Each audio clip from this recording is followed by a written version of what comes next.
ఈరోజు ఆంధ్రప్రదేశ్ రాష్ట్రం మొత్తం మీద అడ్వకేట్ చేసినటువంటి నిరసన ఈగల్ ఫాస్ట్ ట్రాక్ కోర్ట్స్ ఎన్డీపీఎస్కి సంబంధించిన కోర్టులను ఒక చోటికి చేర్చి సెంట్రలైజ్ చేయడం అనేది చాలా బాధాకరమైన విషయం.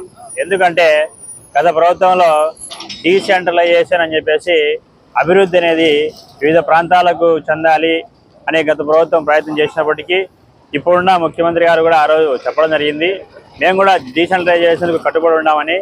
అయితే ఇప్పుడు ఈ యొక్క సెంట్రలైజేషన్ పద్ధతి ఎందుకు తీసుకొచ్చినారనేది ఆయనకే తెలియాలి.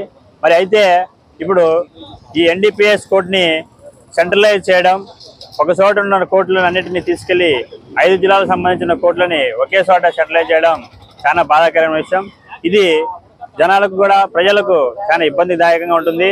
దూర ప్రాంతాల నుంచి కోర్టుకు అప్పీర్ కావాలన్నా, అలానే అడ్వకేట్స్ అప్పీర్ కావాలన్నా కూడా చాలా కష్టమైన తరుణం. కాబట్టి ఈ యొక్క 145 జీవో ఏదో తీసుకొచ్చారో అసలు దానికి విలువలేని జీవోని తీసుకొచ్చి ఒకసాటికి క్రోడీకరించి ప్రవేశపెట్టి ఈ కోర్టులను తరలించడం అనే ప్రక్రియను వెంటనే విరమించుకోవాలి. లేకపోతే కన్నా ఫ్యూచర్లో ముందున అడ్వకేట్స్ ఆంధ్రప్రదేశ్ ఉన్నటువంటి ప్రతి ఒక్క అడ్వకేటు ఉద్యమించి రోడ్లపైకి రావడం, ఉద్యమాన్ని తీవ్రతం చేయడం జరుగుతుంది.